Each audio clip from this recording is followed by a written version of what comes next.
You know what most people don't realize?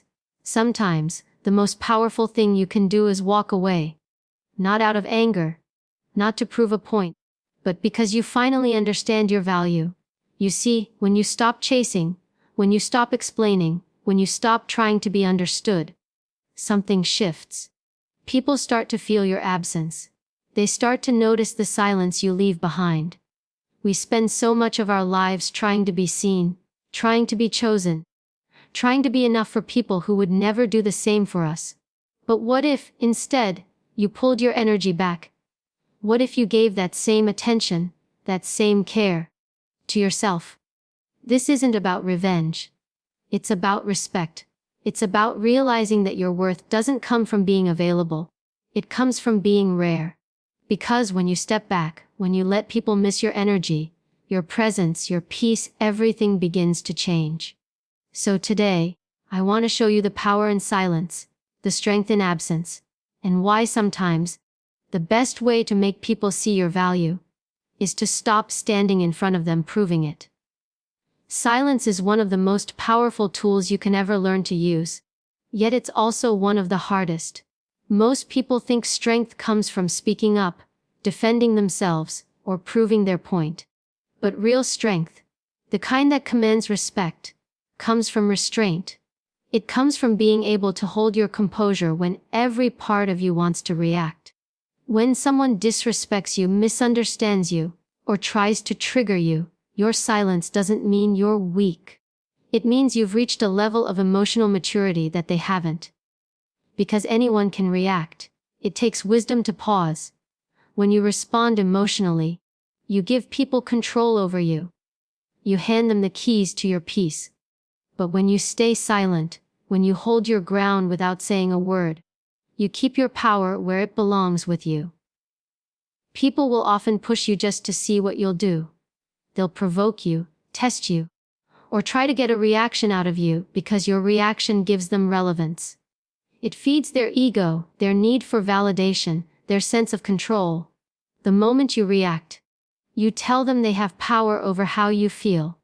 But when you don't, when you maintain that quiet, grounded confidence, you shift the balance. They realize they can't touch you. That's when the dynamic changes. Silence is not submission. It's strategy. It's observation. It's your ability to choose your response rather than be controlled by impulse. In silence, you start to see things more clearly. You notice the patterns, the manipulation, the insecurities behind people's behavior. You begin to understand that most of the noise others create has nothing to do with you. It's about them trying to manage their own lack of control. When you learn to sit in silence, you stop fighting battles that were never yours to begin with. You save your emotional energy for things that actually matter. There's also something about silence that makes people uncomfortable, especially those who rely on chaos to feel powerful. They don't know what to do when you don't engage. They start to question themselves. They start to fill in the blanks. Did they go too far? Did you stop caring? Did they lose their hold on you? That uncertainty is powerful because it flips the script. Instead of you trying to get their attention, now they're the ones wondering what's going on in your mind. That's what silence does. It shifts attention back to your worth. We live in a world where everyone wants to be heard, but very few people know how to listen. When you practice silence, you become the observer, not the reactor. You learn to watch, to understand, and to decide what's worth responding to. This makes you not only emotionally stronger but also far more effective in every relationship, personal or professional. You begin to master timing, tone, and presence. You understand that not every situation deserves a response, not every insult needs correction, and not every opinion requires validation. True power is quiet. It doesn't need to announce itself. It's in the steady eyes that don't flinch. It's in the calm voice that doesn't rise. It's in the presence that speaks without words. People will start to notice that they can't move you, can't shake you, can't make you react, and that's when respect begins. Because silence, when used wisely, isn't emptiness. It's discipline, it's emotional intelligence. It's the kind of strength that doesn't scream. It simply stands still and lets everything else reveal itself. Walking away is one of the hardest things you'll ever learn to do, especially when your heart still cares, when your mind still seeks closure, or when your ego still wants to prove a point. But there's something profoundly powerful about choosing distance. Not because you're defeated, but because you've finally recognized your value. When you decide to walk away, you're saying to the world, I am no longer available for anything that costs me my peace. You're drawing a line between what you deserve and what you've been tolerating. That's not weakness, that's strength wrapped in self-respect. Many people confuse walking away with giving up.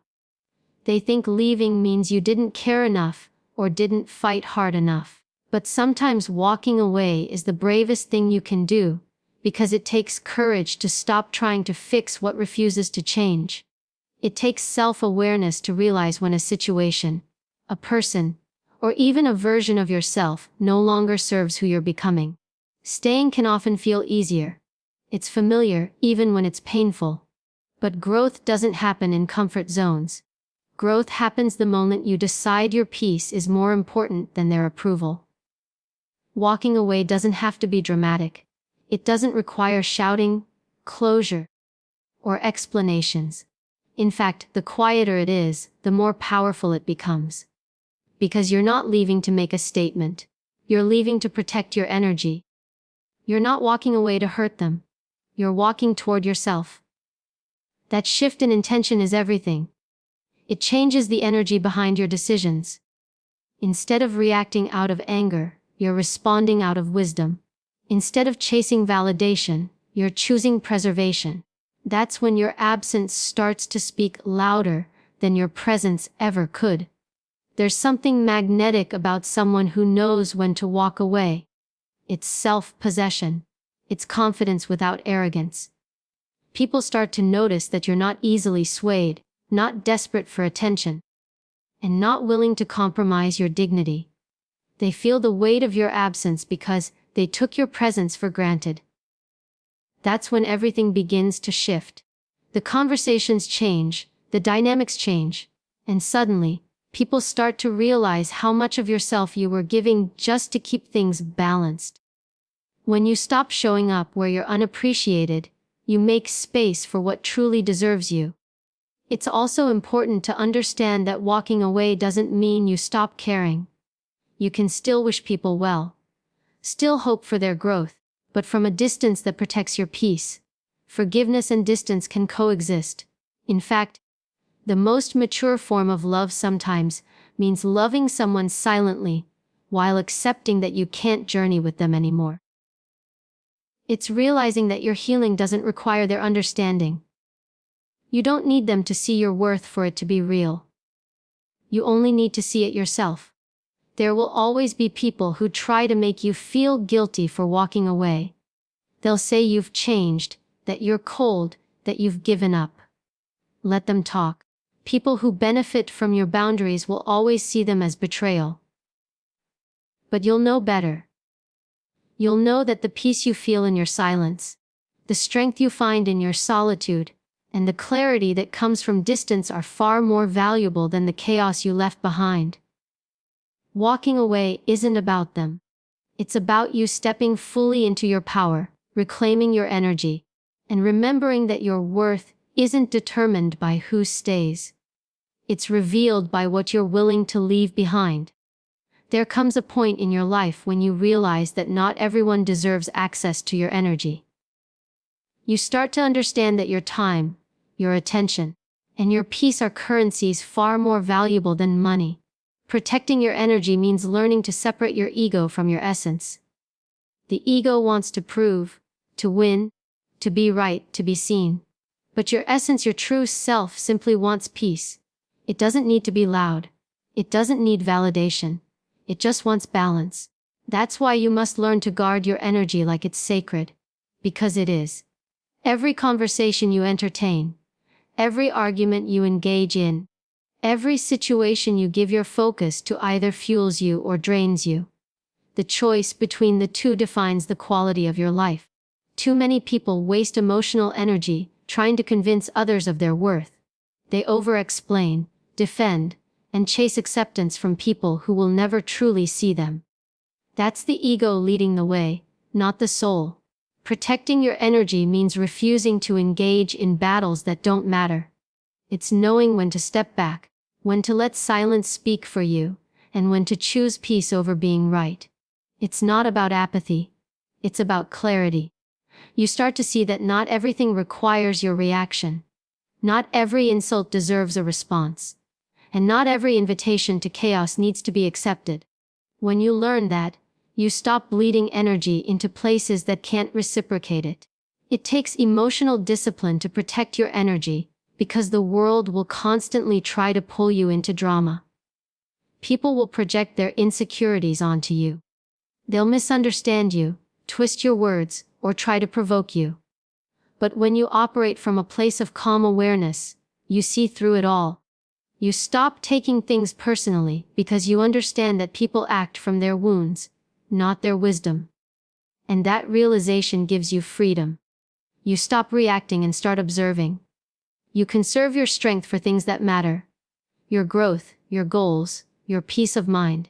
Protecting your energy also means setting boundaries without guilt. It means saying no and not feeling the need to explain why. It means leaving messages unanswered when you sense manipulation behind them. It means walking away from conversations that drain your spirit. You don't owe anyone unlimited access to your emotions. You don't have to fix everyone, prove yourself to anyone, or stay anywhere that disrupts your peace. When you start living by that principle, you'll notice your world getting quieter, calmer, clearer. And that silence isn't loneliness, it's alignment. There's a kind of quiet power that comes from knowing. You don't need to engage to be in control. You no longer fight every battle, because you've learned that some wars are won by walking away. You start to prioritize your mental and emotional stability over your desire to be understood. And that's when your life begins to elevate. Because when your energy is no longer scattered on meaningless things, it becomes focused on purpose. You become intentional. You attract peace, not chaos, clarity. Not confusion, respect, not pity. Your energy is your signature. It's what people feel before you even speak. Protecting it means deciding the kind of presence you want to bring into every room, every relationship, every day. Do you want to be reactive and drained, or grounded and centered? Every time you choose peace over ego, you strengthen your inner power. You show yourself that control doesn't come from dominance. It comes from self-mastery. That's what protecting your energy truly is.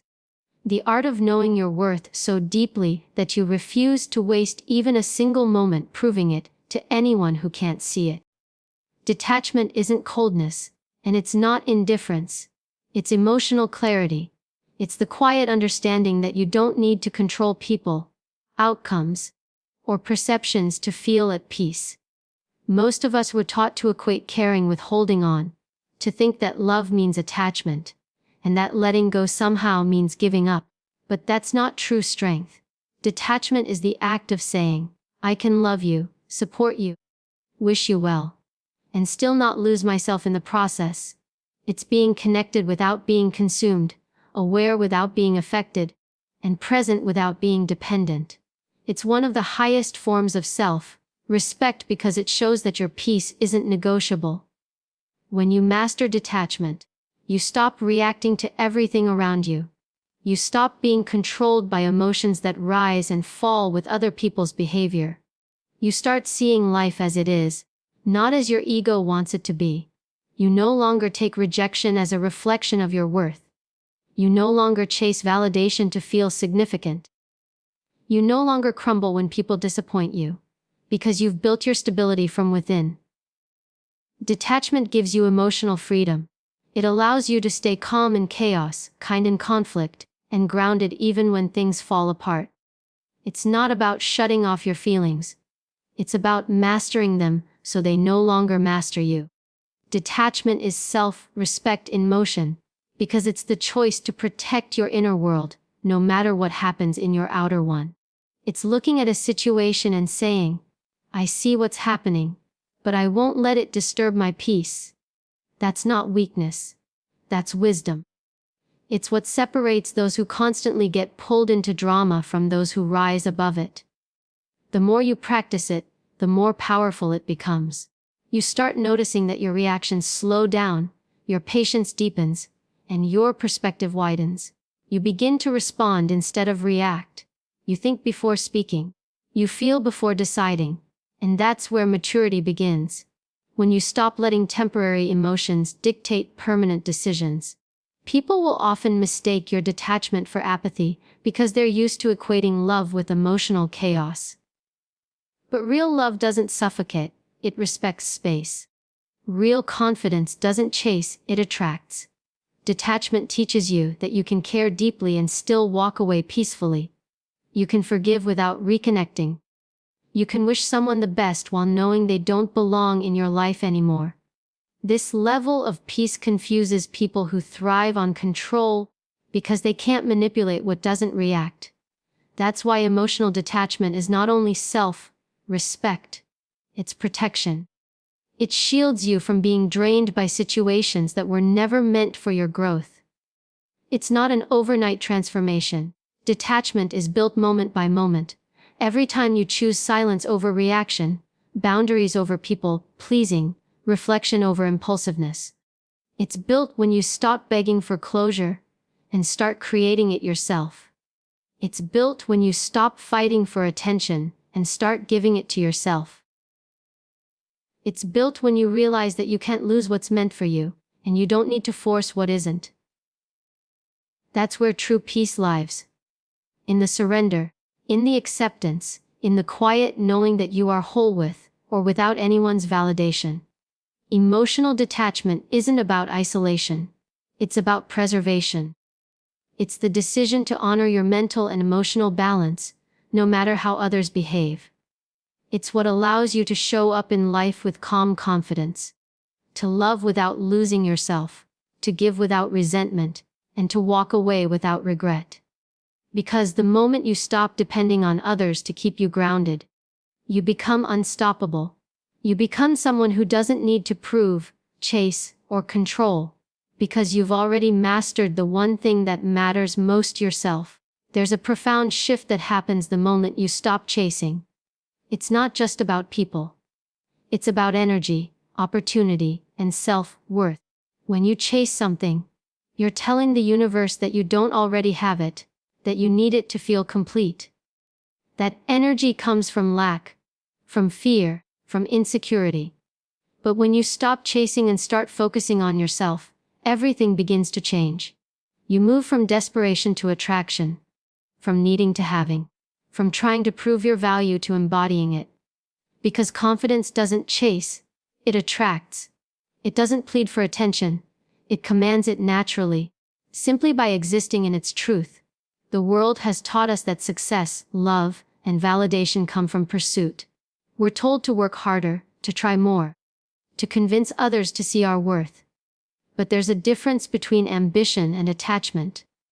You can pursue goals with passion, without being desperate for the outcome. You can desire connection, without losing your sense of self. When you stop chasing people, you allow space for the right ones to come to you. The people who truly see your value won't need convincing. They'll recognize it because they've done the inner work too. Chasing makes you forget who you are. Attracting reminds you. Attracting begins with alignment. When you know who you are, what you value, and what you bring to the table, you start vibrating at a frequency that draws the right things in. You stop overcompensating. You stop explaining yourself. You start living from a place of quiet assurance. And that calm is magnetic. People can feel when you're grounded. They can feel when you're secure in your own worth. That's what draws respect, admiration, and genuine connection. Not constant pursuit, but quiet presence. The most powerful people in any room aren't the loudest. They're the ones who don't need to compete, because they already know they belong. When you stop chasing, you reclaim your time and your energy. You stop wasting effort on people who only give you breadcrumbs of attention. You stop settling for situations that require you to shrink. Instead, you redirect all that energy inward, toward your growth, your peace, your goals. You start to invest in becoming so fulfilled that external validation becomes irrelevant. And ironically, that's when everything you used to chase starts chasing you. People notice your glow. Opportunities find you. Life begins to flow in your favor. Not because you're forcing it, but because you're finally aligned with your own value. There's also power in patience. When you're not chasing, you're trusting. You're allowing what's meant for you to arrive in its own time. You're not rushing, begging, or overcompensating, because you know that what's authentic will never require you to lose yourself to keep it. This kind of calm confidence unsettles people who are used to attention being earned through noise. But it also attracts those who move with purpose. You become a mirror, reflecting stability, maturity, and depth. You no longer crave to be chosen, you realize you're the one who does the choosing. When you stop chasing, you start creating space for the right things to stay. You begin to attract not through force, but through frequency. Your energy becomes your filter. You naturally repel what's not meant for you, because it can't survive in the peace you've built. That's when you understand that attraction isn't magic. It's mastery. It's the result of becoming someone who doesn't need to chase validation because they already live in self-worth. And in that stillness, everything shifts. People feel it. Life responds to it. And what once felt out of reach begins to find its way back to you. Not because you demanded it, but because you finally became the kind of person who doesn't need to chase to be seen.